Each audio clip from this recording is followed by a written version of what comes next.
জান্নাতবাসী, কমিন হবে দোজখী। সেদিন তুমি কাঁদবে বসে কঠিন দিনের একাকী। যতই করো পাটাপাটি, যতই বলো আমার মাল,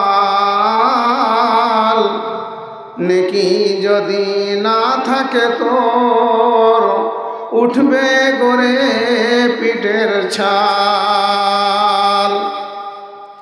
বলবে কবর শোনো খবর, দুনিয়াতে হাদিস মাননি। আমার যত রাগ আছে সব তুলব আমি এক্ষুনি। সত্যি তোমার প্রবল ছিল, ধনের ছিল অহংকার। এখন কেন কাঁদছ বসে কঠিন দিনের একাকার। এমনি কবর উঠবে নড়ে, আসবে ছুটে গান্ধারী। দুদিক থেকে ধরবে চেপে, রাখবে না কো হাড় নাড়ি। ডানের হাড় বামে যাবে, বামের হাড় ডান দিকে। এমনি ভাবে চলবে আযাব, নেকি যদি না থাকে। শান্তির ধারা দাও গো প্রভু এই পৃথিবীর চারিদিকে। অশান্তিতে জ্বলছি মোরা, শান্তির কথা নাই মুখে।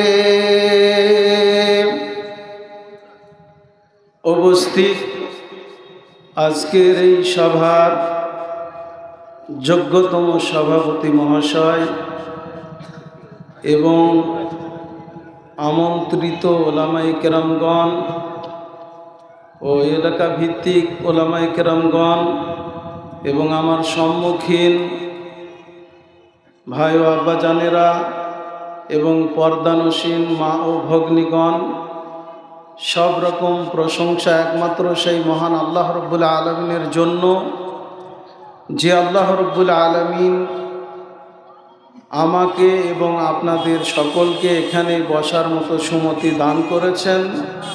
সেই জন্যে সেই মহান আল্লাহ রব্বুল আলমিনের আমরা প্রশংসা করব। সকলে বলুন আলহামদুলিল্লাহ। তারপরে বিশ্বজাহানের বিশ্বনেতা নবী কুলে শিরোমণি মুহাম্মদুর রাসূলুল্লাহ সাল্লাল্লাহু আলাইহি ওয়াসাল্লাম, তার উপর লাখো কোটি শান্তির ধারা অবতীর্ণ হোক, আল্লাহুম্মা আমিন। আমি সূরা আবাসা থেকে শেষের দিকে কয়েকটি আয়াত তেলাওয়াত করেছি এবং সূরা আন-নাজমের 38 এবং 39 নম্বর আয়াত তেলাওয়াত করেছি। সেই সাথে সাথে সহিহ মুসলিমের একটা হাদিস আপনাদের নিকটে পড়েছি। হাদিস এবং কোরআনের নিরিখে কিছু আলোচনা করব। বিষয়টা হচ্ছে সাদকায়ে জারিয়া সম্পর্কে আলোচনা থাকবে। অবশ্যই আমি আপনাদের কাছে একেবারে নতুন মানুষ। আপনারাও আমাকে হয়তো কোনোদিন দেখেননি, আর আমিও আপনাদেরকে দেখেননি। আমাদের ইয়াসিন সাহেবের মারফতে এখানে ইনভাইট পেয়েছি, তো যার কারণে ওনাকে কথা দিয়েছিলাম এসেছি। আমার পরিচয়টা হালকা করে বলে দিই। আমার বাড়ি নদিয়ার দেবগ্রাম এলাকা রাধাকান্তপুর গ্রাম। আমি দীর্ঘ 15 বছর হাফেজ আইনুল বারী সাহেবের মসজিদের ইমামতি করেছি কলকাতা মিটিয়া বুরুজ। বর্তমানে কান্দি থানা এলাকায় পাতেন্ডা বলে একটা গ্রাম, ওখানে ইমামতি করছি। এই হলো আমার সংক্ষিপ্ত পরিচয়।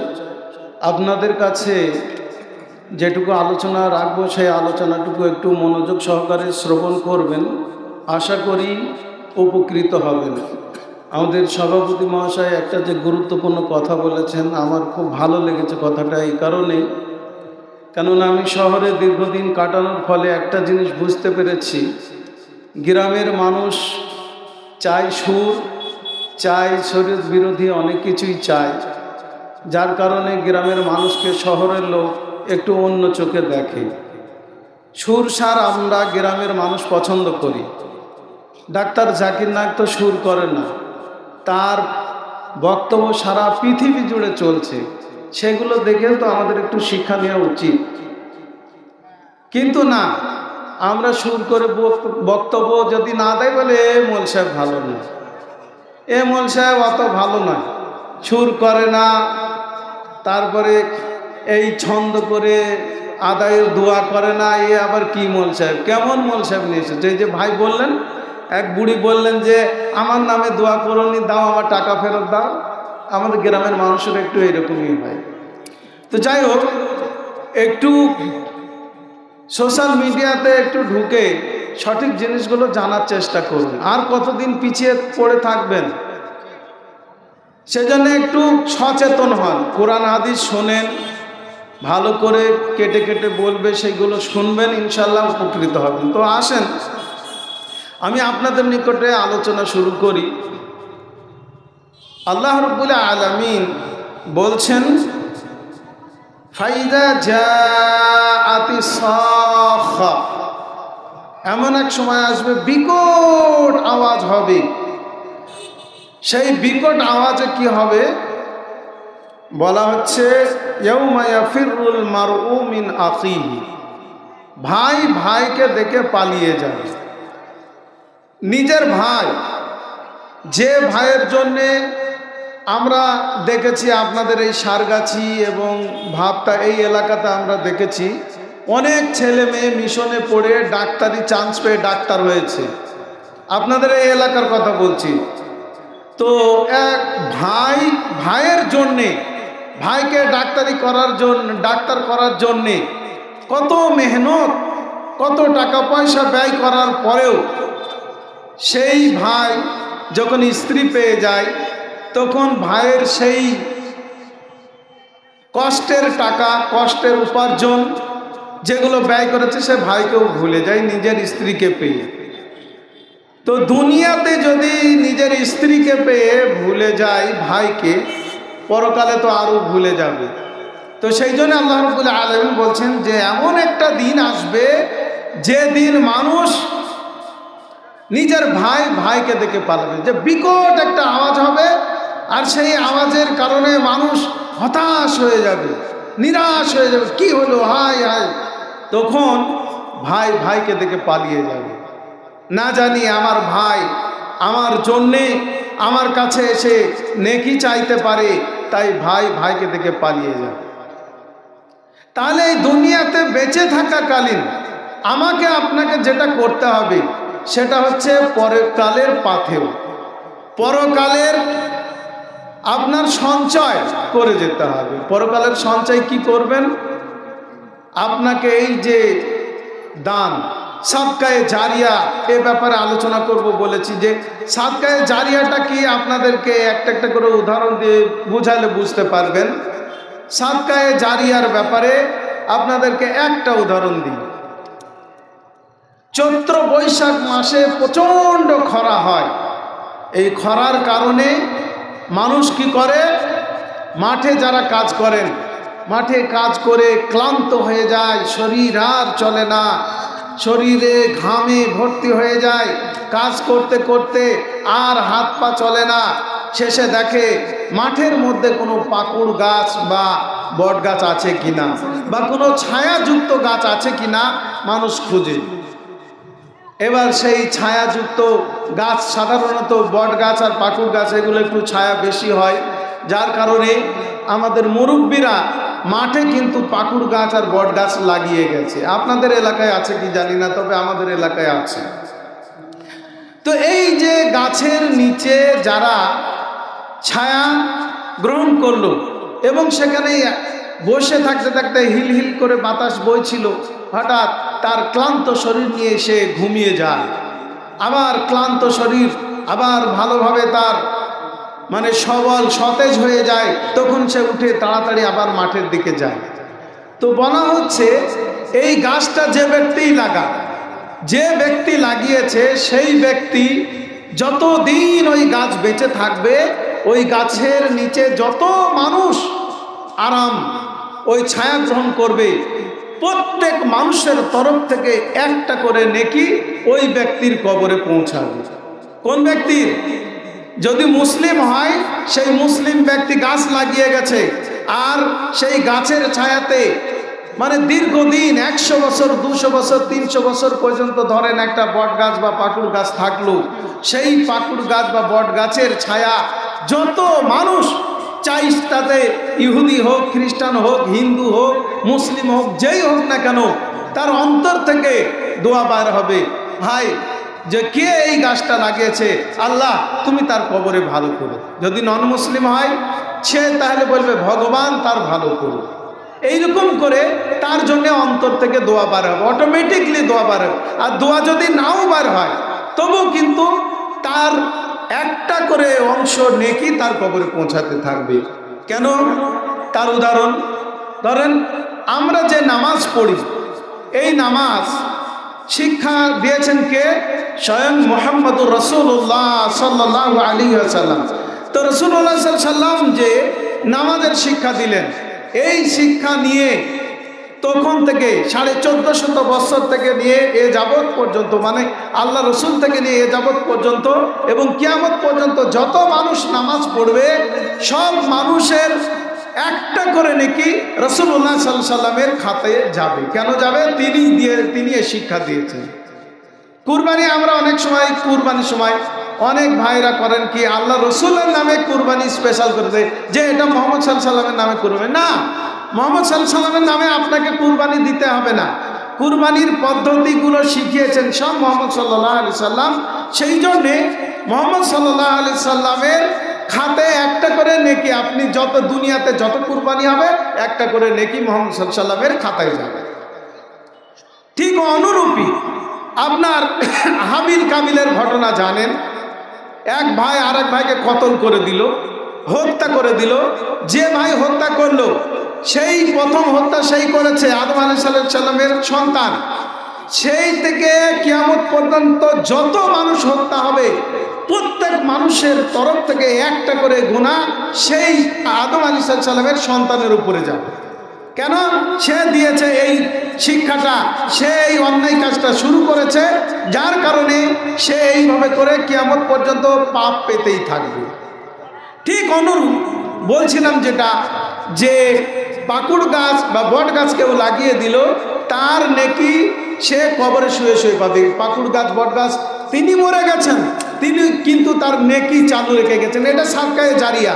এই যে আপনাদের এখানে যে গঙ্গা নদী আছে, যেটাকে ভাগীরথী নদী বলি, এই নদী সদা সর্বদাই পানি চলে যাচ্ছে কলকাতার দিকে, হুগলি, বর্ধমান, নদিয়া, বর্ধমান, হুগলি, হাওড়া হয়ে কলকাতায় চলে যাচ্ছে। সদা সর্বদাই এই পানি চলতে আছে। ঠিক অনুরূপ যে ব্যক্তি ওই গাছ লাগিয়ে গেল, যতদিন গাছটা বেঁচে থাকবে ততদিন ওই ব্যক্তির কবরে নেকি পৌঁছাতেই থাকবে, নেকি যেতেই থাকবে। ঠিক ওইরূপই আপনার কোনো এক ব্যক্তি ধরেন মাঠে চৈত্র বৈশাখ মাসে মানুষের কাজ করতে করতে পিপাসার্ত হয়ে যায়, পিপাসায় ছটফট করে, কাতর হয়ে যায়, পানির সন্ধান করে। যদি কেউ মাঠে কোনো টিউবওয়েল বসিয়ে দেয় বা কোনো কল বসিয়ে দেয়, তাহলে ওই কলে যতদিন পানি উঠবে, যতদিন ওই মাঠের চাষিরা পানি পান করবে, ততদিন পর্যন্ত ওই ব্যক্তি, যে ব্যক্তি কল বসিয়ে দিয়ে, ধরেন আজকে কল বসিয়ে দিল, আজকে দুপুরে বসিয়ে দিয়েছে, রাত্রিতে মারা গেছে। এই রাত্রিতে মারা যাওয়ার পরে কালকে তাকে মাটি দিতে হবে। এই কবরে মাটি দেওয়ার পর থেকেই তার নেকি চালু হয়ে গেল। ওই যে যত মানুষ ওই টিউবওয়েলে পানি খাবে, ওই পানি যতদিন পান করবে আর যতদিন কল থাকবে ততদিন ওনার কবরে নেকি পৌঁছাতে থাকবে। ঠিক এইরূপই একটা ঘটনা, বাদশাহ হারুন রশিদ তার স্ত্রী যখন মারা যায়, তার স্ত্রীর জন্যে একটা নদী খনন করেছিলেন। যে নদীটার নাম দিয়েছিলেন নহরে জুবাইদা, অর্থাৎ বাদশাহ হারুন রশিদের স্ত্রীর নাম ছিল জুবাইদা। তো তার নামে একটা নদী খনন করে দিলেন।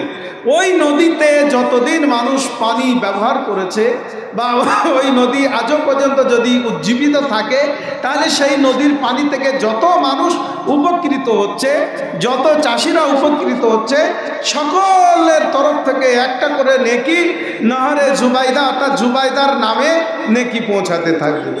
কিন্তু বাদশাহ শাহজাহান যে কাজ করে গেছে, পাপের কাজ করে গেছে। কেন? তার স্ত্রীর কবরের উপরে তাজমহল বানিয়ে দিয়েছে।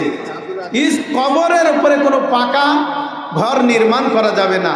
তো বাদশাহ শাহজাহান তিনি যে কাজটা করেছেন, এই কাজটা অন্যায় কাজ করে গেছেন, পাপের কাজ করে গেছেন। কেন করে গেলেন? সেই কবরের উপরে কখনোই পাকা কিছু করা যাবে না। আর এদিকে বাদশাহ হারুন রশিদ করে গেলেন নেকির কাজ, এদিকে বাদশাহ শাহজাহান করে গেলেন গুনার কাজ। তো যাই হোক, যে যে কর্ম করবে সে তার ফল পাবে সেই রকমই।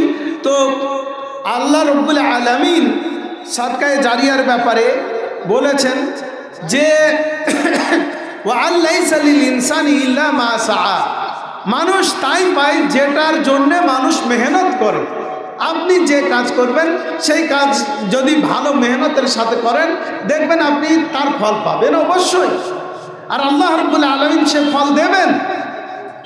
আর তার আগের আয়াতে সূরা নাজমের ওই যে ৩৯ নম্বর আয়াতের আগে আল্লাহ রাব্বুল আলামিন ৩৮ নম্বর আয়াতে বলছেন আল্লা তাজিরু ওয়াজিরাতুন বিজরা উখরা, এক অপরের বোঝা কেউ বহন করবে না, নিজের বোঝা নিজেকেই বহন করতে হবে, কেউ কারো বোঝা বহন করবে না। উদাহরণ, আপনারা দুই ভাই, আপনার 5 বিঘে জমি আছে, আপনার ভাইয়েরও 5 বিঘে জমি আছে, দুই ভাই আলাদা হয়ে গেলেন। 10 বিঘে জমি ছিল, আলাদা হয়ে গিয়ে আপনারা ভেনো হয়ে গিয়ে আপনারা 5 বিঘে করে ভাগ করে নিলেন। এখন দুই ভাই চাষ করেছেন, ফসল তোলার সময় এক ভাই আরেক ভাইকে বলছে, ভাই তুমি আমার ফসলটা তুলে দিও, বিনা পয়সায়, কোনো পয়সা টয়সা দেব না, তুমি আমার ফসলটা তুলে দিও। আপনি বিবেকবান মানুষ, আপনি বিবেক দিয়ে বিচার করেন, আপনার ওই ভাই কি আপনার ফসল তুলে দেবে? দেবে না। কেন দেবে না? বলবে আমার জমিরই ফসল আমি টাইম মতো তুলতে পারছি না, আবার তোমার জমির ফসল আমি কি করে তুলবো? এটাই স্বাভাবিক, এটাই বাস্তব। তাহলে দুনিয়াতে যদি আপনার ভাই আপনার না হয়, তাহলে পরকালে আপনার ভাই কি করে আপনার হবে? হবে না। সেই জন্য সূরা আবাসার ওই আয়াতগুলো পড়েছি, ওগুলো আলোচনা করবো ইনশাল্লাহ। তো আল্লাহ রব্বুল আলামিন বলছেন মানুষের নিজের বোঝা নিজেকেই বহন করতে হবে। আপনি যেমন কর্ম করবেন তেমন ফল আপনাকেই পেতে হবে, অন্য কেউ আপনার ফল ভোগ করবে। তো আল্লাহ রাব্বুল আলামিন বলছেন যে ইয়াউমা ইয়াফিরুল মারউ মিন আখিহি, কিয়ামতের দিন ভাই ভাইকে দেখে পালিয়ে যাবে। আমি একটু আগে বলছিলাম না, একটা ভাই ভাইকে ডাক্তার বানানোর জন্যে, মাস্টার বানানোর জন্যে, ইঞ্জিনিয়ার বানানোর জন্যে, প্রফেসর বানানোর জন্যে বা তাকে ভালো লয়ার বানানোর জন্যে প্রচুর মেহনত করে তাকে টাকা পয়সা তার পিছনে খরচ করলো। তারপরে তার যখন বিয়ে শাদী হয়ে যায়, সেই স্ত্রী পেয়ে ভাইয়ের এই সব উপকারগুলো ভুলে যায়। তাহলে দুনিয়াতে ভুলে যাচ্ছে, তাহলে পরকালে তো অটোমেটিকলি ভুলে যাবে। তারপরে আসুন আল্লাহ রাব্বুল আলামিন তারপর কি বলছেন, ওয়া উম্মিহি ওয়া আবি, নিজের বাপ মা, ওয়া উম্মিহি নিজের মা সন্তানকে দেখে পালাবে। তাহলে এখানে একটা কথা শুনে রাখেন, যে মা সন্তানের জন্য দুনিয়াতে কত কিছু করে, কত কষ্ট করে, কত মেহনত করে, এত মেহনত করার পরেও দেখা যাচ্ছে সেই মাকে সন্তান ভুলে যাবে। আপনার মতো সন্তানকে, আমার মতো সন্তানকে আমার মা 10 মাস 10 দিন পেটে লয়ে কত কষ্ট, উঠা বসা, পেশাব পায়খানা করতে গিয়ে কত কষ্ট পেয়েছে। শুধু তাই নয়, 10 মাস 10 দিন পর যখন দুনিয়াতে আমি ভূমিষ্ঠ হলাম, আপনি ভূমিষ্ঠ হলেন, মায়ের স্তনে মুখ লাগিয়ে দিয়ে মা দুধ পান করায়, বুকের দুধ পান করায়। তারপরে মা খাবার খেতে বসেছে। আমি যখন ছোট ছিলাম আমার মায়ের খাবারের প্লেটে পেশাব করে দিয়েছি, অথবা আপনি আপনার মায়ের প্লেটে পেশাব করে দিয়েছেন। পেশাবের জায়গাটা, পেশাব যেখানে পড়েছে সেই খাবারটা বাদ দিয়ে মা পুরা খাবারটাই খেয়ে নিয়েছে, ঘৃণা করেনি। তারপরেও সেই সন্তান বলছে ভুলে যাবে। আসেন এবার, মা শুধু তাই নয়, সন্তান পেশাব করে দিয়েছে, সঙ্গে সঙ্গে শীতের দিন কাপড় পরিবর্তন করে দিয়েছে, চেঞ্জ করে দিয়েছে। না, আমার সন্তানের কোথায় ঠান্ডা লেগে যাবে, আমার সন্তান ঠান্ডা লেগে গেলে তার কষ্ট হবে, অতএব সন্তানের কাপড়কে তাড়াতাড়ি চেঞ্জ করে দিয়েছে।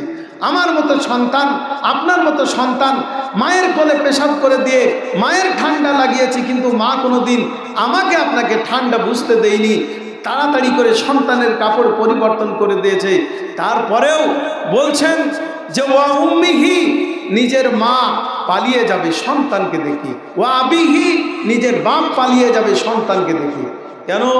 সন্তানের জন্যে কত পিতা দেখেন কি করে, সন্তানের জন্য চিটিংবাজি করছে, বেঈমানি করছে, ধোঁকাবাজি করছে, মিথ্যা করে ইনকাম করছে। সন্তানের জন্যে অনেক পিতা চুরি ডাকাতি করে, সন্তানকে মানুষ করার জন্যে কত কিছুই না অবৈধ পথে অনেক কিছুই করে। তারপরেও সেই সন্তান কিয়ামতের দিন ভুলে যাবে, নিজের পিতাকে ভুলে যাবে, নিজের পিতাও সন্তানকে ভুলে যাবে, আর নিজের মাও সন্তানকে ভুলে যাবে। তারপরে বলা হচ্ছে ওয়াসাহিবাতিহি ওয়া বানি, নিজের সাথী অর্থাৎ নিজের স্ত্রী স্বামীকে দেখে ভুলে যাবে, স্বামী স্ত্রীকে দেখে ভুলে যাবে, ওয়া বানি, নিজের সন্তান মাতা পিতাকে দেখে ভুলে যাবে। এমন একটা দিন, সেই দিন মা বাপ সবাই ভুলে যাবে, কেউ কারো হবে না সেদিন।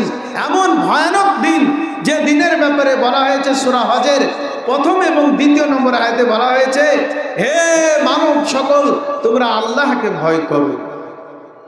তারপরের আয়াতে বলছেন যে সেই দিন এমন একটা ভয়ানক দিন, মায়ের গর্ভবতী মায়ের পেট থেকে কিভাবে যে সন্তান ভূমিষ্ঠ হয়ে যাবে মা জানতেই পারবে না।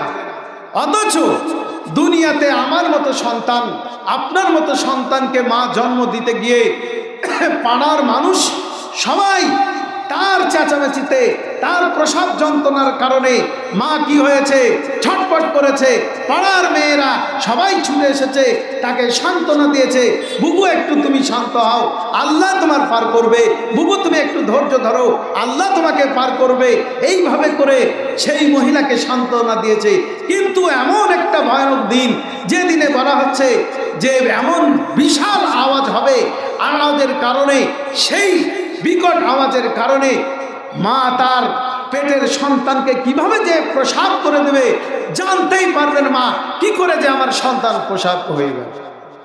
তারপরে বলা হয়েছে যে মা তার সন্তানকে বুকের দুধ পান করাচ্ছে, আর ওই বিকট আওয়াজ শুনেছে, সেই আওয়াজের ফলে মা তার সন্তানের দুধ পান করাতেই ভুলে যাবে।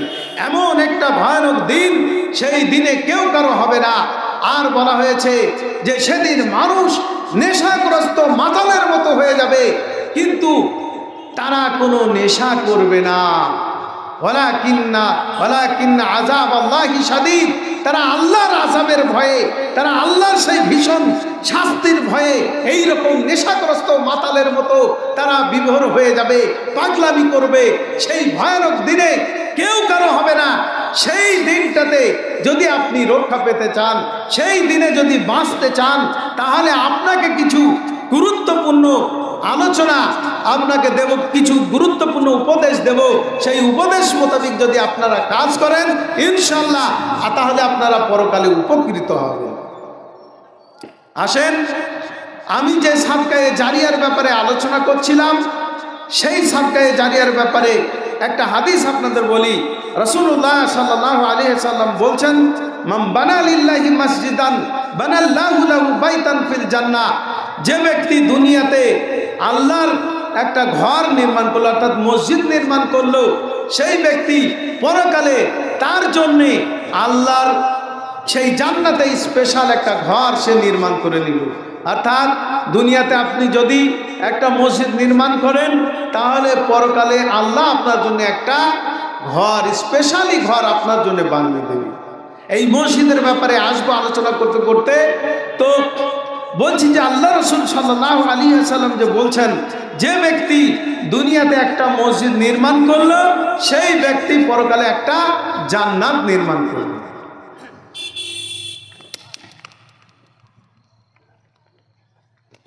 জান্নাতে একটা ঘর নির্মাণ করলো। তাহলে এবার আমি আপনি দুনিয়াতে যদি মসজিদ করে দিই, অবশ্যই আল্লাহ রাব্বুল আলামিন আমার আপনার জন্যে জান্নাতে একটা স্পেশাল ঘর বানিয়ে দেবেন। তবে উদ্দেশ্য থাকতে হবে খালেস, যে আমি আল্লাহর ইবাদতের জন্য মসজিদটা করছি, এই উদ্দেশ্য যেন না হয়, লোক দেখানো না হয়। এখন বর্তমানে আমাদের কম্পিটিশন চলেছে যে ওই মসজিদটা অত ভালো, চলো আমরা ধার দিনা করে হলেও, সুদ করে হলেও ওদের থেকে ভালো মসজিদ বানাবো। এই কম্পিটিশন আমাদের সমাজে এখন চলছে। প্রায় জায়গাতে দেখছি যে ওদের মসজিদ এত ভালো, চলো আমরাও এর থেকে ভালো মসজিদ বানাবো। দরকার হয় এলাকায় এলাকায় গিয়ে, মানুষের দ্বারে দ্বারে গিয়ে টাকা পয়সা তুলবো, দিয়ে মসজিদ বানাবো, কিন্তু নামাজ পড়বো। আর যদি এই উদ্দেশ্য থাকে, তাহলে মসজিদ বানিয়ে কোনো লাভ নেই। এই উদ্দেশ্য যদি আপনার থাকে, এই নিয়ত যদি থাকে, তাহলে মসজিদ বানিয়ে কোনো উপকার হবে না, বরং ক্ষতি হবে। লোক দেখানো আমল করা যাবে না। সেজন্যে আল্লাহর ঘর মসজিদ যদি এই নিয়তে বানান যে ওগো আল্লাহ, এখানে একটা মসজিদ দরকার, নামাজিদের অসুবিধা হচ্ছে, নামাজিরা নামাজ পড়বে আর এখান থেকে তারা কোরআন হাদিস শিখবে, এই উদ্দেশ্য যদি আপনারা মসজিদ নির্মাণ করেন, তাহলে ঠিক আছে, আলহামদুলিল্লাহ। কিন্তু যদি মনে করেন যে না, আমরা এই উদ্দেশ্যে মসজিদ করবো না, তাহলে করবেন না। এবার আপনাদের বলি, দুনিয়ার মধ্যে সব থেকে শ্রেষ্ঠ জায়গা হচ্ছে মসজিদ, আর দুনিয়ার মধ্যে সব থেকে নিকৃষ্ট জায়গা হচ্ছে বাজার। তো শ্রেষ্ঠ জায়গাতে আপনি একটা মসজিদ আপনার বানানোর ক্ষমতা নেই, আপনার একটা মসজিদের পূর্ণ মসজিদ তৈরি করে দেওয়ার মতো আপনার অর্থ নেই। আপনি যতটুকু অর্থ আছে সেই মোতাবিক আপনি দান করবেন, সেই মোতাবিক আপনি অংশগ্রহণ করবেন। আল্লাহ রসুল সাল্লাল্লাহু আলাইহি সাল্লামের যে হাদিসটা আপনাদের নিকটে পড়েছি, রাসূলুল্লাহ সাল্লাল্লাহু আলাইহি সাল্লাম বলছেন, ইদা মাতা ইবনু আদম, আদম সন্তান যখন মারা যায়, ইনকাতা আমালুহু, তার আমলের রাস্তা সব বন্ধ হয়ে যায়। তাই না? আপনাকে বলি, আপনি ধরেন চাষি মানুষ, আপনাদের এলাকায় বাঁধাকপি, ফুলকপি এগুলো চাষ হয় বেশি, তো আপনি কপির চাষ করেছেন। সকালে উঠেই আপনি কপি তুলবেন, তারপরে সেটাকে আড়তে নিয়ে যাবেন, এই চিন্তাধারা আছে। তো যাই হোক, আপনি করলেন কি, রাত্রিতে আজকে সারাদিন আপনি কাজ করে এসেছেন, কাজ করে আসার পরে আপনি মারা গেলেন, রাত্রিতে মারা গেছেন। বলেন তো আগামীকাল সকালে আপনি কি মাঠে যেতে পারবেন? আপনার ওই কাজ করা বন্ধ হয়ে গেল, আপনার নিঃশ্বাস ত্যাগ হয়ে গেছে, আপনি মৃত্যুবরণ করেছেন, যার কারণে আপনি আর কাজ করতে পারবেন না। কেউ ড্রাইভারি করে, সে আজকে রাত্রিতে সারাদিন, আজকে সারাদিন সে ড্রাইভারি করে এসেছে, রাত্রিতে শুয়েছে, রাত্রিতেই মারা গেছে, আর কাল সকালে সে যেতে পারবে না। এক কথায়, যে যে কাজ করে সে সেই কাজই আর মারা যাওয়ার পরে আর সে করতে পারবে। আপনি নামাজি, 5 ওয়াক্ত নামাজি, নামাজ পড়েন, এশার নামাজ পড়ে শুয়েছেন, ফজরের আগে আপনি ইন্তেকাল করলেন, আর ফজরের নামাজে যেতে পারবেন না। এক কথায়, দুনিয়াতে বেঁচে থাকতে যে যে আমলই করেন না কেন, মরে গেলে সব আমলই বন্ধ হয়ে যায়। ইল্লা মিন সালাসিন, কিন্তু 3টি আমলের নেকি আপনার চলতে থাকে, 3টি আমলের নেকি আপনার সদা সর্বদাই চলতে থাকবে। প্রথম নম্বর সাদাকাতিন জারিয়া, চলন্ত সাদকা, যে সাদকাটা সব সময় চলে। যেমন আপনাকে বললাম এই যে ভাগীরথী নদীর পানি সব সময় চলতে আছে, তো সাদকায়ে জারিয়া কি সেটা আপনাদের বুঝাই।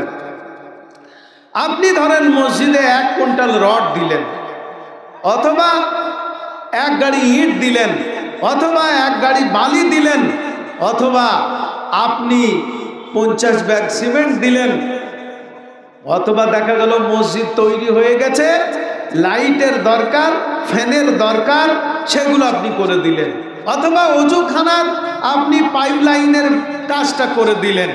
এক কথায় আপনি যে মসজিদের যে কাজই করেছেন, আপনার একটা ইট কিনে দেওয়ার ক্ষমতা, একটা ইট কিনে দিয়েছেন, বা 10টা ইট কিনে দেওয়ার ক্ষমতা, আপনি 10টা ইট কিনে দিয়েছেন। তো এই 10টা ইট কিনে দিলেন, 1 কুইন্টাল রড দিলেন, 1 গাড়ি বালি দিলেন, বা 1 গাড়ি পাথর দিলেন, বা 1 গাড়ি ইট দিলেন, এগুলো দিলেন, আজকে দিয়ে দিলেন। এই যে আজকে জলসা হচ্ছে মসজিদের উন্নতি কল্পে, এটা আমাকে বলাও হয়েছিল যে মসজিদের উন্নতি কল্পে।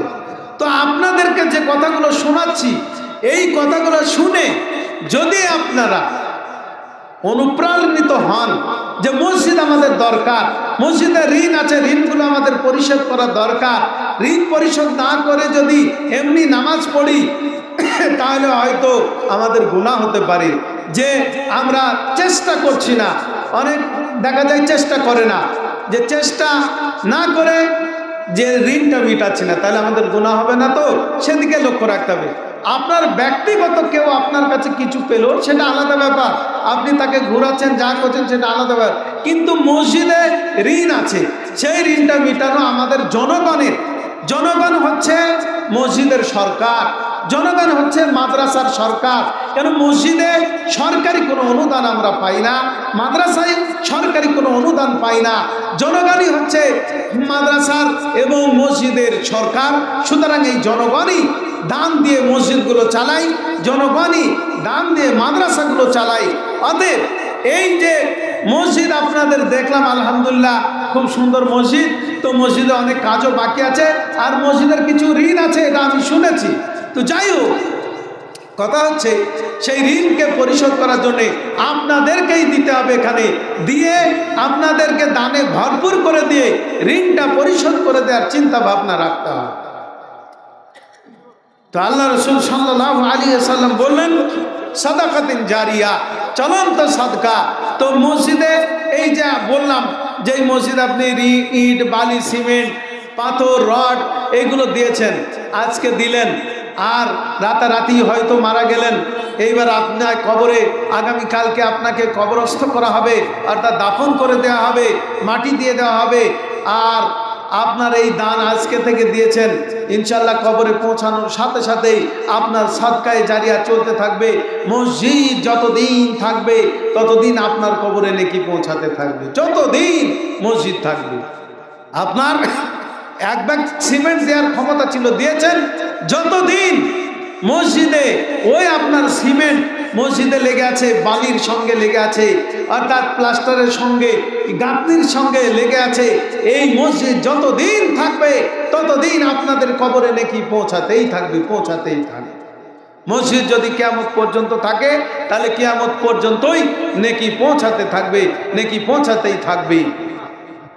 ঠিক এইভাবে করে মসজিদের যে কাজ করবেন আপনার সেই কাজের জন্যই আপনার যতদিন মসজিদ থাকবে ততদিন আপনার কবরে নেকি পৌঁছাতেই থাকবে, পৌঁছাতেই থাকবে। এটা কার কথা? আমার কথা নয়, স্বয়ং রাসূল আকরাম সাল্লাল্লাহু আলাইহি ওয়াসাল্লামের কথা। তো আল্লাহ রাসূল বললেন যে সাদকায়ে জারিয়া উদাহরণ হচ্ছে এটাই।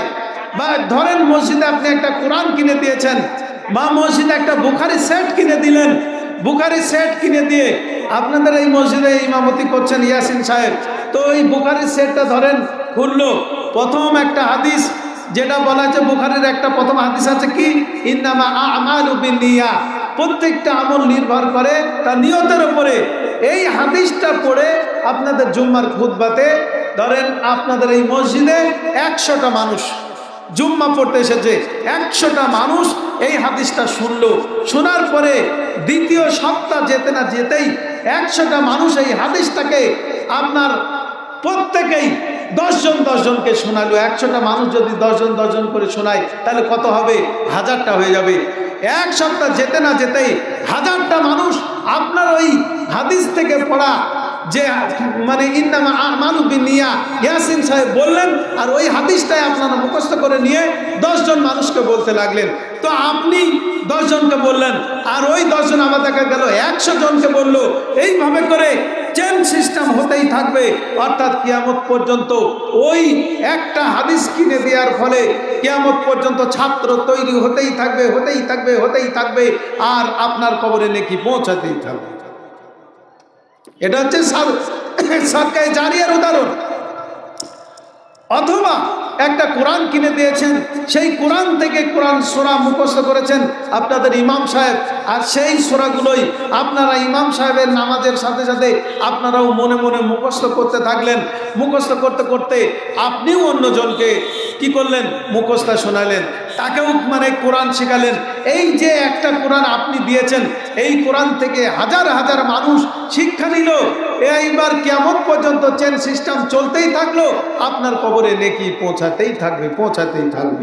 অতএব এটা হচ্ছে চলন্ত সাদকার উদাহরণ।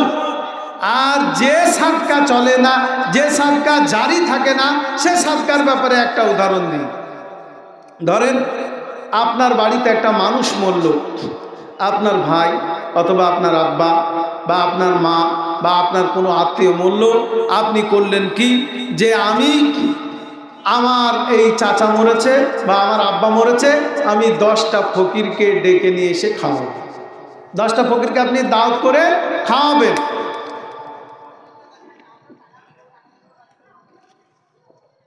তো 10টা ফকিরকে তখন আপনি দাওয়াত করে খাওয়াবেন। 10টা ফকির আপনার বাড়িতে এলো, আসার পরে আপনি তাদেরকে পেট ভর্তি করে খাওয়ালেন, মাছ মুরগি বা গরু যাই হোক খাওয়ালেন, পেট ভর্তি করে খাওয়ালেন। খাওয়ানোর পরে তার পেটে কতক্ষণ থাকবে খাবারটা? 4 ঘন্টা অথবা 6 ঘন্টা অথবা 8 ঘন্টা বা খুব বেশি হলো 10 ঘন্টা পেটে থাকলো। তারপরে পেট পাকস্থলী ওটাকে পরিপাক করলো, পাকস্থলী ওটাকে হজম করতে লাগলো, হজম করে তারপর ওটা মল তৈরি হলো। মল তৈরি হয়ে যখন আপনার পায়খানা চাপে, তখন আপনি পায়খানাতে গেলেন, মল ত্যাগ করলেন, আপনার নেকি শেষ ওখানে। অর্থাৎ খাবার খাইয়েছেন, খাবার খেয়ে হজম হয়ে গেল, সেটা মল হয়ে বার হয়ে গেল, ওই পর্যন্ত আর নেকি আপনার, ওই পর্যন্ত নেকি আর কোনো নেকি থাকবে না। কিন্তু আপনি আপনার মৃত্যু কোনো আত্মীয় স্বজন, তার নামে আপনি 1 ব্যাগ সিমেন্ট দিয়ে দিলেন বা 1 কুইন্টাল রড দিয়ে দিলেন, বা আপনি ইট দিলেন, বালি দিলেন, সিমেন্ট দিলেন, এইভাবে করে যেটা প্রয়োজন সেটা আপনি মসজিদ কর্তৃপক্ষকে, মসজিদ কমিটিকে জিজ্ঞেস করলেন, জিজ্ঞেস করে আপনি দান করতে থাকলেন, যেটা প্রয়োজন সেটা আপনি দিলেন। তো আপনার এই নেকি সব সময় চলতে আছে, এইভাবে করে আপনার কবরে নেকি পৌঁছাতেই থাকবে। তাহলে পরিষ্কার বোঝা গেল যে মসজিদ নির্মাণ করলে যে মসজিদটা যতদিন থাকবে আর সেই মসজিদটা যতদিন মানুষ নামাজ পড়বে ততদিন আপনার নেকি চলতে থাকবে। এটা একটা দিক, মসজিদ বানানোর কারণে আপনি নেকি পাচ্ছেন। এইবার দ্বিতীয় কথাই যাই, যে মসজিদ বানানোর পরে সেই মসজিদ যতদিন থাকলো সেই মসজিদে যত মুসল্লি নামাজ পড়বে, ধরেন আগামীকাল থেকে শুরু করে কিয়ামত পর্যন্ত মসজিদ যদি থাকে, তাহলে যত মুসল্লি নামাজ পড়বে প্রত্যেকটা মুসল্লির তরফ থেকে আপনার কবরে নেকি পৌঁছাতে থাকবে। ওইরকম চেন সিস্টেম, যে চেন সিস্টেম আপনার কবরে নেকি পৌঁছাতেই থাকবে, কিয়ামত পর্যন্ত আপনার নেকি পৌঁছাবে। আর এইভাবে নেকি পৌঁছাতে দেখা যাবে আপনার নেকির পাহাড় হয়ে গেছে, আর সেই পাহাড় নিয়ে আপনি জান্নাতে যাবেন। কেননা রাসূলুল্লাহ সাল্লাল্লাহু আলাইহি সাল্লামের হাদিস হচ্ছে, আস-সাদাকাতু বুরহানুন, দান সাদকা এগুলো হচ্ছে পরকালের দলিল হবে। দুনিয়াতে যেমন জমি কিনলে তার দলিল দরকার, রেকর্ড দরকার, আপনি জমি কিনেছেন, দলিল নেই, রেকর্ড নেই, আপনার কোনো জোর থাকবে না। আপনি সেই জমি যদি সরকার আপনার কাছে কেড়ে নেয়, আপনি কিচ্ছু করতে পারবেন না। কেন? আপনার কোনো দলিল রেকর্ড কিছু নেই। সুতরাং সেটা সরকারের জমি, আপনি যতই টাকা দিয়ে কেনেন না কেন, আপনার কোনো ভ্যালু থাকবে না। ঠিক ওই রূপই একটা জমি কিনতে গেলে যেমন দলিল দরকার, একটা জমি কিনতে গেলে যেমন তার রেকর্ড দরকার, একটা জমিকে রক্ষা করতে গেলে যেমন তার দলিল রেকর্ড দুটোই আপনার দরকার, আর যদি না থাকে তাহলে জমি রক্ষা করতে পারবেন না। ঠিক অনুরূপই জান্নাতে যেতে গেলে আপনার দলিলের প্রয়োজন আছে। দলিল দেখাবেন, বা যাই আপনি দান করলেন মসজিদে, সেই দানটা একটা দলিল তৈরি হয়ে যাবে, দিয়ে আল্লাহর কাছে গিয়ে ডাইরেক্ট দান তাকে জাহান্নামে দিতে যাবে। তা ওই দানটা একটা রূপ ধারণ করে বলবে, ইয়া আল্লাহ তুমি একে জাহান্নামে দিও না। কেন? এই দেখো তার প্রমাণ, এ ব্যক্তি দান করেছিল ওই বৈকুণ্ঠের গ্রামে যে মসজিদ আছে সেই মসজিদে দান করেছিল, অতএব আল্লাহ এর দানকে তুমি কবুল করে নিয়ে তুমি একে জান্নাতে দিয়ে দাও। অতএব সেই নেকি নিয়ে আপনি জান্নাতে যাবেন। 10 টাকা দিয়েছেন, 20 টাকা দিয়েছেন, বা 100 টাকা দিয়েছেন, বা যাই দিয়েছেন, সেটাই আপনার। আল্লাহ হাদিসের মধ্যে এসেছে যে আল্লাহ রাব্বুল আলামিন মানুষের পবিত্র দানগুলো ডান হাতে কবুল করেন, আর সেই দানগুলো কি হয়, আল্লাহ লালন পালন করেন। বলছে তোমরা যেমন ঘোড়ার বাচ্চাকে লালন পালন করে বড় করো, ঠিক ওই রূপে আল্লাহ রাব্বুল আলামিন তোমাদের দানকে লালন পালন করতে করতে করতে পাহাড় সমতুল্য করে দেয়, আর সেই পাহাড় সমতুল্য নেকি নিয়ে তোমরা জান্নাতে চলে যাবে। তাহলে পরিষ্কার যে মসজিদে আমরা দান করলে কিভাবে আপনার নেকি পৌঁছাবে সেটা বুঝতে পারছেন। আল্লাহ রাসূল সাল্লাল্লাহু আলাইহি সাল্লামের হাদিস কি বললাম, সাদাকাতিন জারিয়া, চলন্ত সাদকা। চলন্ত সাদকার উদাহরণ হচ্ছে এটা। দ্বিতীয় পয়েন্টে আসি, বলছেন আউ ইলমিন ইউনতাফাউ বিহি, এমন জ্ঞান অর্জন করেছেন যে জ্ঞান আপনার ইহকাল এবং পরকাল দুই কালেই আপনাকে উপকার দেবে। সেটা কি?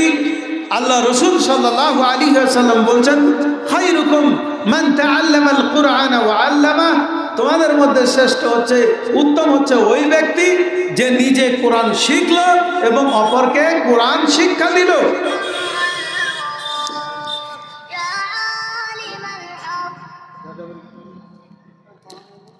নিজে কোরআন শিখলো এবং অপরকে শিক্ষা দিল। তাহলে আপনাকে এমন জ্ঞান অর্জন করতে হবে, আপনাকে এমন জ্ঞান অর্জন করতে হবে যে জ্ঞান ইহকাল এবং পরকালে উপকার দেয়। যে জ্ঞান দাঁড়িয়ে পেশাব করা শেখায় সে জ্ঞান নয়, যে জ্ঞান আপনাকে স্মোকিং করা শেখায় সে জ্ঞান নয়, যে জ্ঞান আপনাকে পুরুষ মানুষের প্যান্ট পায়জামা লুঙ্গি গিটার নিচে পড়া শেখায় সে জ্ঞান নয়, যে জ্ঞান মহিলাদেরকে বেপর্দা করায় সে জ্ঞান নয়, যে জ্ঞান মহিলাদের টাকনুর উপরে মানে পায়জামা পড়া শেখায় সে জ্ঞান নয়। এখন তো বর্তমানে সমাজ পাল্টে গেছে, সমাজের সব রীতিনীতি উল্টে গেছে। সেই জন্য দেখবেন আপনার মেয়েদের দেখবেন টাকনুর উপরে প্যান্ট, কিন্তু মেয়েদের টাকনুর নিচে মানে পায়ের পাতা পর্যন্ত ঢাকতে বলা হয়েছে, আর পুরুষদেরকে টাকনুর উপরে পড়তে বলা হয়েছে। পুরুষরা পড়ছে টাকনুর নিচে, মেয়েরা পড়ছে টাকনুর উপরে। সেই জন্য কোনো কবি বলছেন, এক যে ছিল মজার দেশ সব রকমের ভালো, রাত্রিতে বিজয় রোদ দিনে চাঁদের আলো, আকাশ সাদা সবুজ বরণ ডাঙায় আকাশ সাদা সবুজ বরণ গাছের পাতা নীল, ডাঙায় চড়ে রুই কাতলা জলের মাঝে চিল, মুন্ডা মিঠাই তেতো সাদা ঔষধ লাগে ভালো, অন্ধকারটা সাদা দেখাই সাদা জিনিস কালো, ঘুড়ির হাতে মাছের লাটাই উঠতে থাকে ছেলে, বড়শি দিয়ে মানুষ কাঁদতে মাছেরা ছিপ ফেলে, জিলপি সে তাড়িয়ে এসে কামড় দিতে চাই, কচুরি আর রসগোল্লা ছেলে ধরে খায়। কবিতাটা পুরো উল্টো না? আজকে তাই পুরো উল্টোই হয়ে গেছে। মেয়েরা হাফ হাতা জামা পড়ছে, ছেলেরা ফুল হাতা জামা পড়ছে, পুরো উল্টো। মুসলিম মেয়েরা পুরো উল্টো চলছে। সেই জন্যে আমাদেরকে দেখতে হবে রাসূলুল্লাহ সাল্লাল্লাহু আলাইহি ওয়াসাল্লামের যে শিক্ষা বলেছেন সেই শিক্ষা অর্জন করতে হবে। আপনি ডাক্তার করেছেন, ঠিক আছে, দেখা যাচ্ছে আপনার একটা ছেলে ডাক্তার হলো, ডাক্তার হয়ে যাওয়ার পরে সে দাঁড়িয়ে পেশাব করছে এবং সে ডান হাতে সিগারেট টানছে, এই হলো ডাক্তারি। এত টাকা খরচ করে কি লাভ আছে? কোনো লাভ নেই।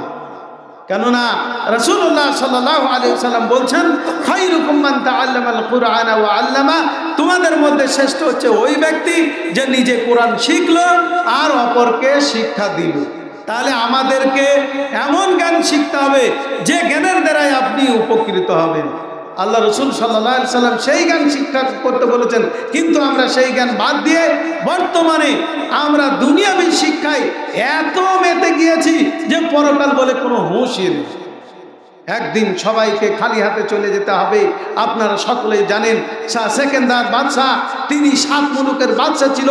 তিনি যখন চলে যায়, তিনি মৃত্যুর প্রাককালে বলে গিয়েছিলেন, ওগো তোমরা যখন আমাকে খাটিয়াতে নিয়ে যাবে, হাত দুটো কাফনের সাথে বেঁধো না, হাত দুটো বাইরে বার করে রাখবে, যাতে পৃথিবীবাসী একটা মেসেজ পেতে পারে যে দেখো দেখো দেখো 7 মুলুকের বাদশাহ তিনি আজকে খালি হাতে চলে যাচ্ছে।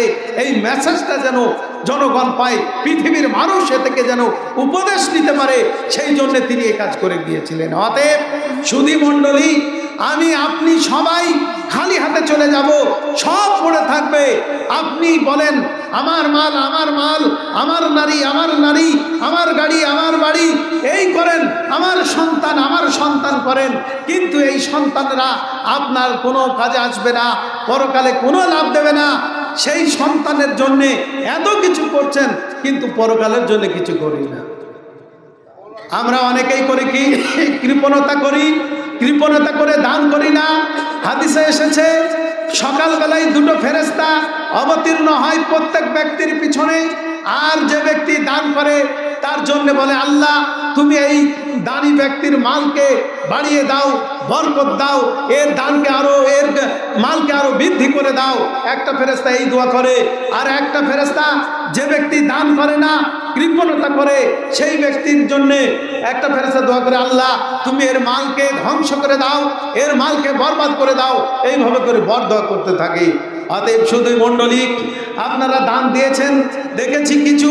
আর আমার আগেকার বক্তা আমাদের এলাকারই মানুষ, খুব যোগ্য মানুষ, তিনি আলোচনা করছিলেন, ভালো মূল্যবান আলোচনা। আমি অত সুন্দরভাবে আলোচনা করতে পারবো না, তারপরেও বলছি যে আপনারা এই মসজিদকে যদি ভালোবাসেন, তাহলে অবশ্যই মসজিদে যে ঋণ আছে, মসজিদের যে বাকি কাজগুলো আছে, সেগুলো করার জন্যে দানের প্রয়োজন আছে। আপনারা দান করে যান। আপনাদের কাছে বারবার করে এটাই আবেদন করব যে আপনারা দান করে যান। তো আমি যেটা বলছিলাম, এই যে সন্তানের জন্যে আপনি এত কিছু করেন, তারপরেও সন্তান আপনার জন্য কিছু করে না। উদাহরণ, আপনি ধরেন দুনিয়াতে বেঁচে থাকতে যদি কিছু না করে যান, এই জায়গাটা ধরেন আপনার, এটা ধরেন 5 কাঠা জায়গা, এটা আপনার জায়গা।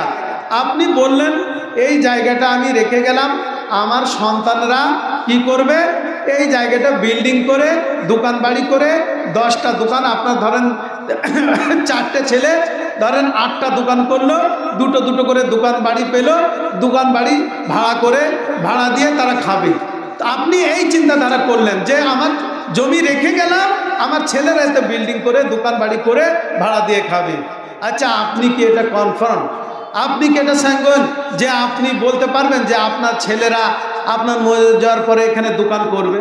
এটা আপনি গ্যারান্টি নয়, আপনি গ্যারান্টি দিতে পারবেন না। কেননা দেখা যাচ্ছে আপনার 4টে ছেলে, 4 জনই বলবে, একজন বলে আমি এই ফন্ড নেব, আরেকজন বলে আমি ফন্ড নেব, আরেকজন বলবে যে না আমি তোকে ফন্ড দেব না। এইভাবে করে সবাই ফন্ড চাইবে। শেষে কি হবে, সন্তানরা ঝগড়া করে, মারামারি করে হোক, 1-2জন জায়গা বিক্রি করে দেবে, দিয়ে এই জায়গাটা টোটালি বিক্রি হয়ে যাবে, বিল্ডিং আর হওয়ার সুযোগ থাকবে না। কিন্তু আপনি যদি এখানে কোনো বিল্ডিং করে গেলেন, অর্থাৎ আপনি বেঁচে থাকাকালীন এখানে 8খানা দোকান করে গেলেন, আর ছেলেদেরকে বলে গেলেন আমি মরে গেলে তোমরা 4 ভাইয়ে দুটো দোকান নেবে এবং দোকানগুলো ভাড়া দিয়ে দেবে, ভাড়া দিয়ে তোমরা এ থেকে ইনকাম করে খাবে, এই কথা আপনি বলে গেলেন। বলে যাওয়ার ফলে দেখা গেল আপনি মরে যাওয়ার পরে আপনি কোনোদিন গ্যারান্টি দিতে পারবেন না যে আমার ছেলেরা এখানে দোকান বাড়ি করবে। অতএব দুনিয়াতে বেঁচে থাকাকালীন আপনি যেটা করবেন সেটা এই যে দান, এই দানটা করে যাবেন। অবশ্যই আপনি এটা কনফার্ম যে না আমি দান করেছি, আমার কবরে নেকি অবশ্যই পৌঁছাবে।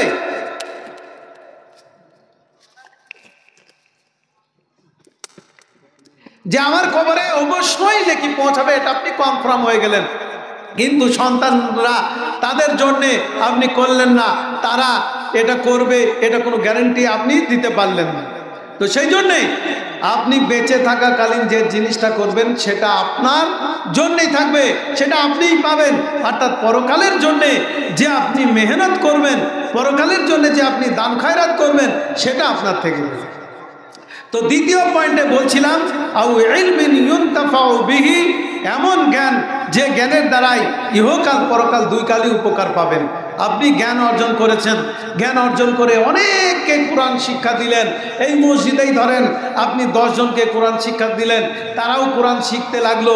আর এই কোরআন শিখতে শিখতে বলা হচ্ছে আপনি মারা যাবেন, কিন্তু আপনার ছাত্র থেকে গেল। এই ছাত্ররা ধীরে ধীরে চেন সিস্টেম হতে হতে কিয়ামত পর্যন্ত তারা ছাত্র তৈরি হতে থাকলো। আর প্রত্যেক ছাত্রের তরফ থেকে আপনার কবরে একটা একটা করে নেকি পৌঁছাতে থাকবে। সেই জন্যে আপনি এমন জ্ঞান অর্জন করেন যে জ্ঞানটা আপনার কি হবে, ইহকাল পরকাল দুই কালই লাগবে। মেয়েদের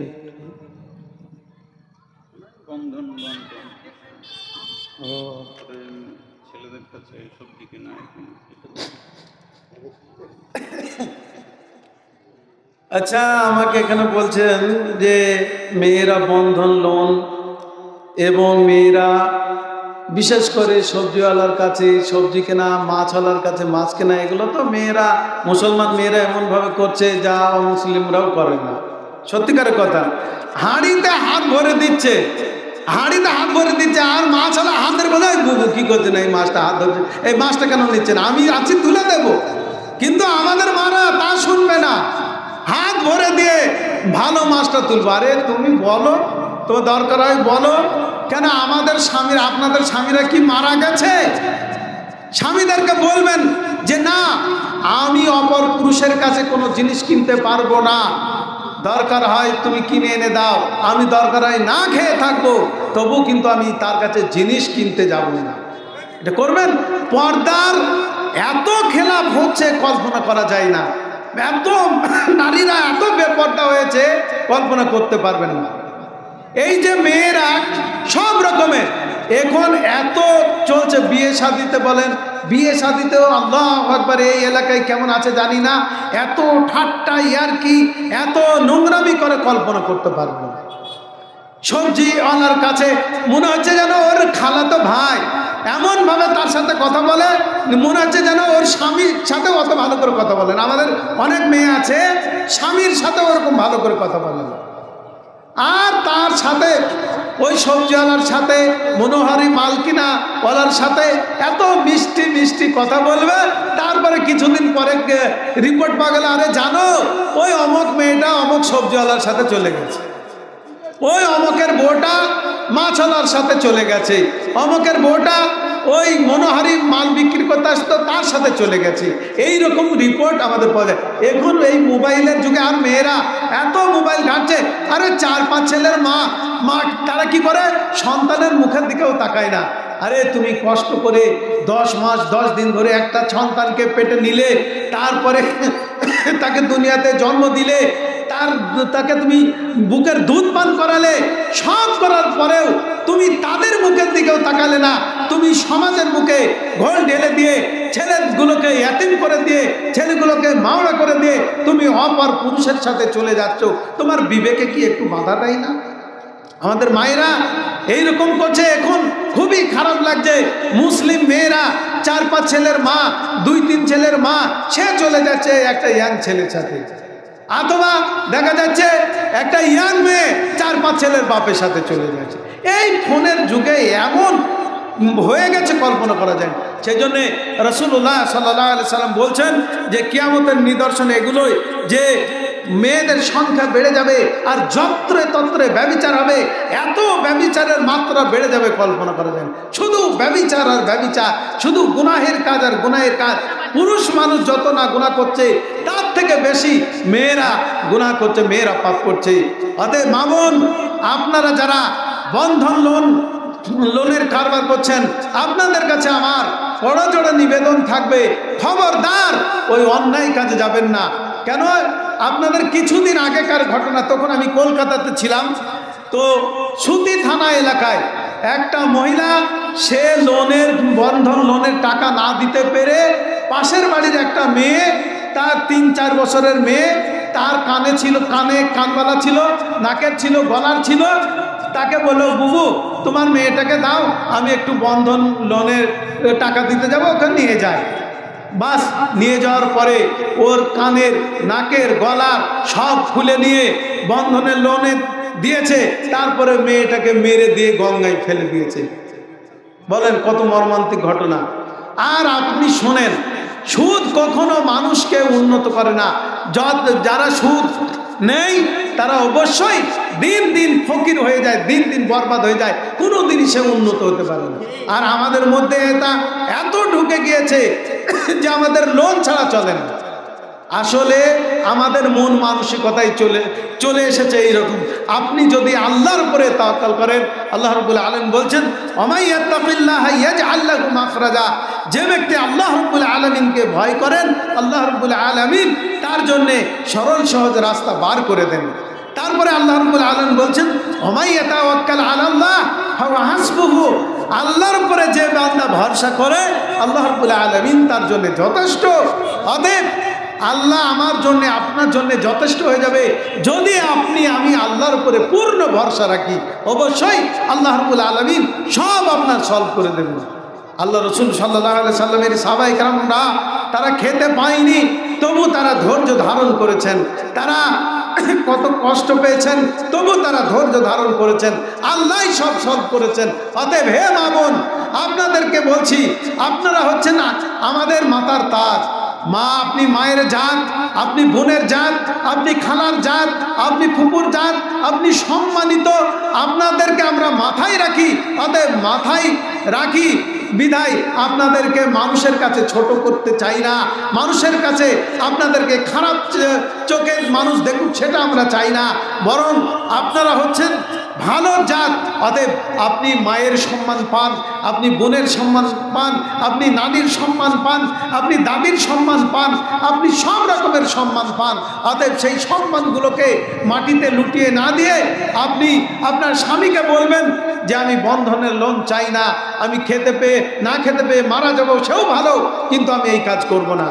আপনাদের এখানে একটা কথা বলি, আমরা এই জালসার মাহফিলে যতটা লোক না দেখছি, তার থেকে বেশি লোক দেখছি এই রাস্তাঘাটে সব ঘুরছে, সব মেলা খেলা করছে।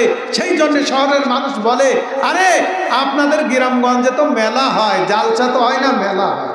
আর সত্যি একটা বাস্তব, মেলার মতো রাস্তাঘাটে লোক, জালসার মাহফিলে কোনো লোক থাকে না। আর বাস্তব কথাই বলে তারা চতুর্দিকে শহরের মানুষ, তারা বিভিন্ন জায়গায় ঘুরে, তারা দেখে কোন জায়গায় কি চলছে না চলছে, এগুলো তারা সব ফলো করে। তো আমি বলছিলাম যেটা, যে আল্লাহ রাব্বুল আলামিন মাদেরকে কত সম্মান দিয়েছেন, তারপরেও সেই মারা কেন এই অন্যায় কাজগুলো করবেন? অতএব এই কাজগুলো করবেন না। আরও কিছু দেখি মায়েদেরকে, যে তারা বিয়ে শাদী বাড়িতে যাওয়ার সময় বা কোনো আত্মীয় স্বজনের বাড়িতে যাওয়ার সময়, আর এখন আবার একটা ফ্যাশন উঠেছে, মেয়েরা বোরখা পরছে। কেন পড়ছে জানেন? অনেক মেয়ে বোরকা পড়ছে এই কারণে, যাতে পাড়ার লোককে ধোঁকা দেওয়া যায়। পাড়ার লোককে ধোঁকা দিয়ে বাইরে পার্কে গিয়ে বয়ফ্রেন্ড নিয়ে আড্ডা দেয়, তার মানে পর পুরুষের সাথে মস্তি করে বেড়ায়। এখানে গ্রামের লোককে, পাড়ার লোককে ফাঁকি দিয়ে। কিন্তু তুমি, হে মা বোন, তুমি শুনে নাও, তুমি যেখানেই যেভাবেই যাও না কেন, পাড়ার লোককে ফাঁকি দিতে পারো তুমি, আর গ্রামের লোককে ফাঁকি দিতে পারো, আত্মীয় স্বজনকে ফাঁকি দিতে পারো, কিন্তু আল্লাহকে তো ফাঁকি দিতে পারবেন না। সেই জন্যে বলা হচ্ছে, ইত্তাকিল্লাহ, তোমরা আল্লাহকে ভয় করো, হাইসু মা কুনতুম, যেখানেই তোমরা থাকো না কেন। তুমি যেখানেই থাকো সেখানেই আল্লাহকে ভয় করতে হবে। বলা হয়েছে আল্লাহ রাব্বুল আলামিন তিনি আপনার অমাবস্যার রাত্রিতে হুটঘুটে কালো অন্ধকার, কালো পাহাড়ের উপরে, আর যদি সেই ছোট্ট একটা কালো পিঁপড়ে চলে, তার আওয়াজ এবং তাকে দেখতে পাই, হে মা বোন, আপনাদেরকেও বলছি, বা হে জনগণ আপনাদেরকেও বলছি, শ্রোতা মণ্ডলী, আমরা যেখানেই যা করি না কেন এ টু জেড সব আল্লাহ রাব্বুল আলামিন দেখছেন, সব কিছু আল্লাহ রাব্বুল আলামিনের ক্যামেরায় ক্যাচ করছে। আমাদের দুনিয়ার ক্যামেরায় যদি সব ক্যাচ করতে পারে, তাহলে আপনি কোন জায়গায় কিভাবে করেছেন, কখন করেছেন, রাত্রিতে না দিনে, তারপরে গোপনে না প্রকাশ্যে, এ টু জেড সব আল্লাহ রাব্বুল আলামিনের ক্যামেরায় সব ধরা পড়ে যাবে। সেদিন আপনার চোখের সামনে খুলে দিয়ে বলবে বান্দা এটা পড়ো, তখন আপনি দেখবেন হায় আল্লাহ, আমি গভীর রাত্রির অন্ধকারে এই কাজটা করেছিলাম, এই পাপ কাজটা করেছিলাম, তারপরেও এটাও খাতায় লেখা আছে। অতএব সেদিন আর কোনো রক্ষা পাওয়া যাবে না। হে মা বোন, আপনারা সাবধান হয়ে যান। পাড়ার লোককে ফাঁকি দিয়ে, গ্রামের লোককে ফাঁকি দিয়ে আপনি পরকালে মুক্তি পেতে পারেন না, পরকালে লাভবান হতে পারেন না। সেই জন্য রাসূলুল্লাহ সাল্লাল্লাহু আলাইহি ওয়াসাল্লাম বলেছেন, হে নারীর গণে, হে নারীর দলেরা, তোমাদেরকে আমি বেশি বেশি জাহান্নামে দেখছি, কেননা তোমরা বেশিরভাগ স্বামীর নাফরমানি করো। অতএব হে নারীর দলেরা, তোমরা বেশি বেশি দান করো, দান সদকা করো, যাতে করে তোমরা জাহান্নামের আগুন থেকে বাঁচতে পারো, জাহান্নামের শাস্তি থেকে বাঁচতে পারো, ভয়াবহ আযাব থেকে রক্ষা পেতে পারো। সেই জন্য তোমরা কি করো, আল্লাহ মানে বেশি বেশি দান সদকা করো। রাসূলুল্লাহ সাল্লাল্লাহু আলাইহি ওয়াসাল্লাম যখন তার সাহাবী আপনার বিলাল রাদিয়াল্লাহু তাআলা আনহুকে নিয়ে যখন পুরুষের সামনে ঈদের মাঠে খুতবা দিলেন, তারপরে বিলালের কাঁধে হাত দিয়ে মেয়েদের কাছে গেলেন, মেয়েদের কাছে গিয়ে এই কথাই বললেন, ওগো নারীর দলেরা, তোমাদেরকে আমি বেশি বেশি জাহান্নামে দেখছি, সুতরাং তোমরা জাহান্নাম থেকে যদি বাঁচতে চাও, তাহলে তোমরা বেশি বেশি দান সদকা করো। হে মা বোনেরা, আমরা আল্লাহ রাসূল সাল্লাল্লাহু আলাইহি সাল্লামের জামানার নারীদের মতো অত পরেশগার দিনদার নই, তারপরেও আমাদের তো কত পাপ, কত গুনাহ আছে। সেই পাপ এবং গুনাহ থেকে বাঁচতে যদি চান এবং জাহান্নামের আগুন থেকে যদি রক্ষা পেতে চান, তাহলে বেশি বেশি দান সদকা করে যান, দান খয়রাত করে যান। কেননা আল্লাহ রাব্বুল আলামিন এই দানের বদৌলতে হয়তো দেখা যাবে আপনাকে জাহান্নামের অগ্নিশিখা থেকে বাঁচিয়ে দেবে। অতএব সুধী মণ্ডলী, আপনাদের কাছে যেটা বলতেছিলাম, আপনারা অবশ্যই বেশি বেশি করে দান করবেন। আমার 3 নম্বর পয়েন্টটা বলে আমি শেষ করে দেব, কেননা আমাকে 1.5 ঘন্টা টাইম দেওয়া হয়েছে। ইনশাল্লাহ 1.5 ঘন্টা মতোই আলোচনা করব, তারপরে আমি বিদায় নেব আপনাদের সম্মুখ থেকে। রাসূলুল্লাহ সাল্লাল্লাহু আলাইহি সাল্লাম, ওই যে হাদিসটা, ওটা সহিহ মুসলিমের হাদিস, বলা আছে আওয়ালাদিন সালিহিন ইয়াদউ লাহ, নেক সন্তান, সুসন্তান যদি পিতামাতার জন্য দোয়া করে, তাহলে সেই দোয়া কবুল হবে। এখন নেক সন্তান, সুসন্তানকে সেটা আমাদেরকে জানতে হবে। নেক সন্তান হচ্ছে ওই যে পিতামাতার অবাধ্য হয় না, পিতামাতার কথা মোতাবেক চলে, 5 ওয়াক্ত সালাত আদায় করে, নামাজ রোজা সঠিক নিয়ম মোতাবেক করে, ইসলামিক বিধান মোতাবেক চলে, সেটাই হচ্ছে নেক সন্তান। আর নেক সন্তান ওটা নয় যে বেনামাজি, যে নামাজের ধার ধারে না, আর সেই সন্তান যদি দোয়া করে কিছুই লাভ হবে না। আমাদের সমাজে যেমন অনেক জায়গায় আছে, মানুষ মারা গেলে কি করা হয়, 10 দিনে হোক, 40 দিনে হোক, বা 4-5 দিনে হোক, মানুষকে দাওয়াত করে, হাফেজদেরকে দাওয়াত করে নিয়ে এসে খাইয়ে দোয়া করে নেয়, যাতে করে তার বাপ, তার মা মানে কবরে রেহাই পেয়ে যায়। না, কখনোই হতে পারে না, কখনোই হতে পারে না।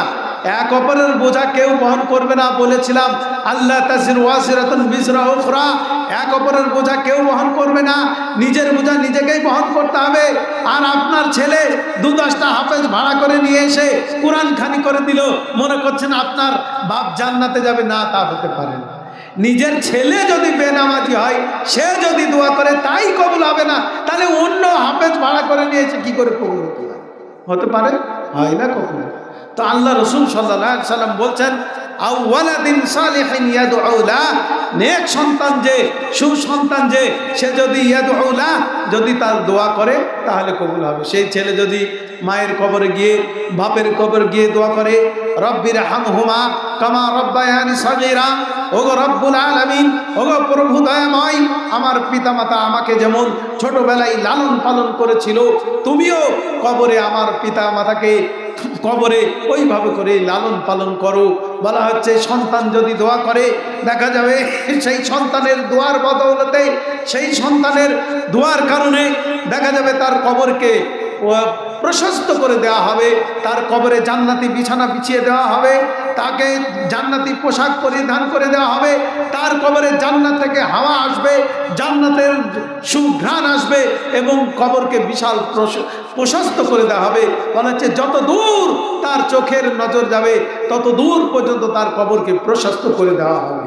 কিন্তু যে ব্যক্তি নিজেও পাপী, সন্তানও পাপী, সেই সন্তানের দোয়াও কাজে লাগবে না, আর সেই ব্যক্তির কবরকে ছোট করে দেওয়া হবে, তার কবরের ডানের হাড় বাম দিকে যাবে আর বামের হাড় ডান দিকে যাবে, এইভাবে করে তাকে চেপে ধরা হবে। আর এইভাবে করে চেপে ধরার কারণে তার শরীর চূর্ণ বিচূর্ণ হয়ে যাবে।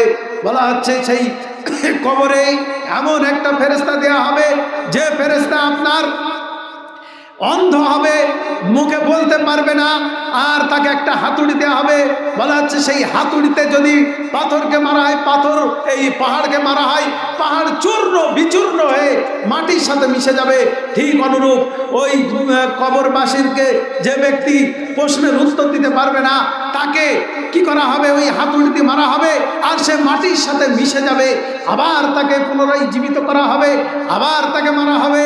এইভাবে করে তার কবরে শাস্তি চলতেই থাকবে, আযাব চলতেই থাকবে। অতএব সুধী মণ্ডলী, দুনিয়ায় বেঁচে থাকতে কবরের শাস্তি থেকে বাঁচার জন্যে দুনিয়াতে দান করে যাবেন। কবরের শাস্তি থেকে রক্ষা পেতে হলে দুনিয়াতে এই মসজিদ মাদ্রাসাগুলোকে আপনাদেরকে সহযোগিতা করতে হবে।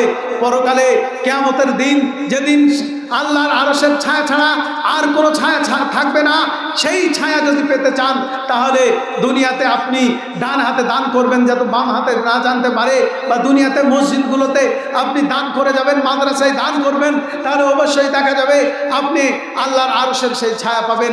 যেদিন বলা হয়েছে সূর্য মাথা থেকে 1 মাইল দূরে থাকবে, এই দুনিয়ার থেকে কোটি কোটি মাইল দূরে সূর্য, সেই সূর্যের তাপ আমরা সহ্য করতে পারি না।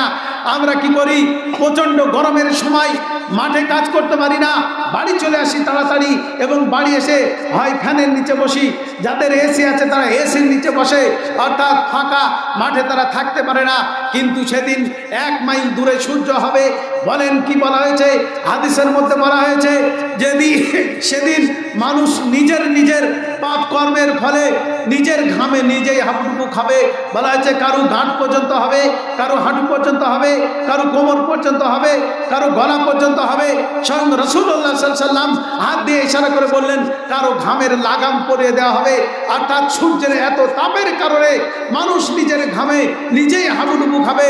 অতএব সেই ভয়ানক দিন থেকে রক্ষা পেতে হলে আপনাকে দান করতে হবে। দান এমন একটা জিনিস যে দানটা আপনার কি হবে, দলিল হয়ে যাবে। সেই দলিল নিয়ে আপনি হাসতে হাসতে জান্নাতে যেতে পারবেন। অতএব সুধী মণ্ডলী, আপনাদের কাছে আমার আকুল আবেদন থাকবে, আপনারা এই মসজিদ, যেহেতু মসজিদের উন্নতি কল্পে জালসা দিয়েছেন, অতএব এই মসজিদকে রক্ষা আপনাদেরকেই করতে হবে। এই মসজিদের যত কিছু প্রয়োজন আপনাদেরকেই মেটাতে হবে, অন্য দূর থেকে এসে মেটাবে না। হয়তো কেউ আপনাদের মসজিদটা করে দিয়েছে কোনো আল্লাহর বান্দা, ঠিক আছে, তাই বলে সব সময় তো তারা দেবে না। ইমামের বেতনও আপনাদেরকে দিতে হবে, মসজিদের আরও অন্যান্য কাজ সেগুলো আপনাকে করতে হবে। অন্য বাইরে থেকে হয়তো একবার দিয়েছে, বারবার হয়তো দেবে না। অতএব সুধী মণ্ডলী, আপনাদের কাছে আমার আকুল আবেদন থাকবে, মসজিদ আল্লাহর ঘর, এবং মসজিদ হচ্ছে পৃথিবীর মধ্যে শ্রেষ্ঠ জায়গা।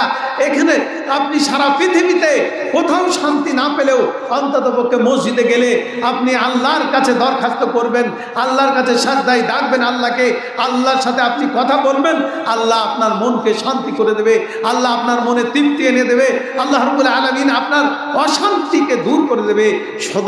সুতরাং সুধী মণ্ডলী, আপনাদের কাছে আকুল আবেদন থাকবে, মসজিদ যেমন নির্মাণ করেছেন মসজিদে আপনারা নামাজও পড়বেন, 5 ওয়াক্তের নামাজ পড়বেন। এই নয় যে মসজিদ বানিয়ে দিলাম আর ইমাম আর মুয়াজ্জিন এরাই চালাক, আমরা যাব না, তাহলে কিন্তু হবে না। এই মসজিদের প্রত্যেকটা ইট, প্রত্যেকটা সিমেন্ট, প্রত্যেকটা বালি, সব কিছুই আপনার বিরুদ্ধে আল্লাহ রাব্বুল আলামিনের কাছে নালিশ জানাবে। আল্লাহ, এই ব্যক্তিরা মসজিদ তৈরি করেছিল, কিন্তু মসজিদ তৈরি করার পরে এরা নামাজ পড়তে আসেনি, এরা মসজিদে একদিনও সাজদা করেনি, আল্লাহ তোমাকে একদিনও ডাকেনি আল্লাহ রাব্বুল আলামিনের কাছে মসজিদই আপনাদের বিরুদ্ধে আমাদের বিরুদ্ধে কি করবে? আল্লাহ রাব্বুল আলামিনের কাছে মামলা জারি করে দেবে। অতএব আমরা সেদিন যদি রক্ষা পেতে চাই তাহলে অবশ্যই মসজিদের সাথে আমাদের সম্পর্ক রাখতে হবে। রাসূলুল্লাহ সাল্লাল্লাহু আলাইহি ওয়াসাল্লামের হাদিস বলা হচ্ছে, যে ব্যক্তির হৃদয়টা মসজিদের সঙ্গে লটকানো থাকে, অর্থাৎ জোহরের নামাজ পড়েছে, আবার কখন আসরের আজান দেবে, আসরের নামাজ পড়তে যাব, আবার দেখা যাচ্ছে আসর পড়তে এসেছে, আবার কখন মাগরিবের আজান হবে, মাগরিবে যাব, মাগরিবের সময় হয়ে মাগরিবের নামাজ পড়েছেন, আবার অপেক্ষায় আছেন বাড়ি থেকে কখন এশায় আজান দেবে, এশায় যাব, এশায় নামাজ পড়েছেন, শুয়ে আছেন, ঘুম ভাঙছে, কখন ফজরের নামাজ আজান দেবে, আমি মসজিদে যাব। তো বলা হচ্ছে যে ব্যক্তির হৃদয়টা মসজিদের সঙ্গে লটকানো থাকে সেই ব্যক্তি আল্লাহর আরশের ওই ছায়া অবশ্যই সে পাবে। অতএব সুধী মণ্ডলী, আপনাদের কাছে আকুল আবেদন থাকবে, আপনারা সদা সর্বদাই মসজিদের সঙ্গে সম্পর্ক রাখবেন, ইমাম সাহেবের সাথে ভালো ব্যবহার করবেন, পাড়ার মানুষের সাথে ভালো ব্যবহার করবেন, মুসল্লিদের সাথে ভালো ব্যবহার করবেন, কোনোদিন খারাপ ব্যবহার করবেন না, আলেম ওলামাদের সাথেও খারাপ ব্যবহার করবেন না। বর্তমান পরিস্থিতিতে আলেম ওলামাদের পরিস্থিতি খুবই ভয়াবহ, অনেক মানুষ তাদেরকে কদরই করে না, কিন্তু রাসূলুল্লাহ সাল্লাল্লাহু আলাইহি ওয়াসাল্লামের হাদিস বলা হচ্ছে যে আলেমদের সম্মান করতে হবে। অতএব আলেমদের সাথে তোমরা দুর্ব্যবহার করো না, কেন আলেমরা হচ্ছে নবীদের ওয়ারিস, সুতরাং আলেমদের সাথে ভালো ব্যবহার করবেন।